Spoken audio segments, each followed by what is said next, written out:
চোখ রাখবো পরের খবরে। রাত ৯টা ৪০-এর পর মেট্রো বাড়ানোর দাবিতে জনস্বার্থ মামলা। মেট্রোকে বিষয়টি বিবেচনা করার নির্দেশ হাইকোর্টের। রাত ৯টা ৪০-এর পর দুই প্রান্তে মাত্র দুটি মেট্রো চলে। মেট্রো সংখ্যা বাড়িয়ে ৪ করার দাবি মামলার আবেদনে। প্রধান বিচারপতি টি.এস. শিবজ্ঞানামের নির্দেশ, যাত্রী সাধারণের কথা ভেবে বিষয়টি বিবেচনা করতে হবে।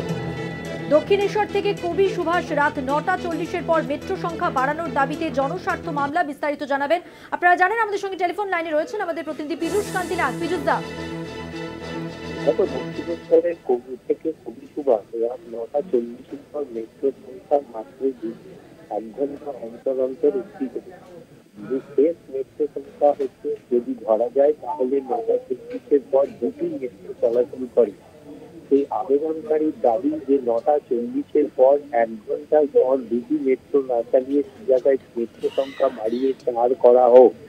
যদিও অ্যাডিশনাল সলিসিটর জেনারেল অস্কর চক্রবর্তী বলেন যে সারা দিনে যে মেট্রো পরিষেবা তার সংখ্যা এত অধিক থাকে, ফলে শেষের দিকে সিগন্যালিং এ কর্মরত কর্মী এবং মেট্রো পরিষেবার সঙ্গে যুক্ত অন্যান্য কর্মীদের শিফটিং এর সমস্যার কথা ভেবেই রেল কর্তৃপক্ষের পক্ষ থেকে মেট্রো সংখ্যা কম চালানোর সিদ্ধান্ত গ্রহণ করা হয়েছে। যদিও প্রধান বিচারপতি তার কথা মেনে নিয়ে বিচারপতির নির্দেশ যে যাত্রী সাধারণের কথা ভেবে মেট্রো কর্তৃপক্ষ এই বিষয়টি নিয়ে পরবর্তীকালে বিবেচনা করবে। ধন্যবাদ পীযূষ কান্তি দা। কথা বললাম প্রতিনিধি পীযূষ কান্তি নাগের সঙ্গে।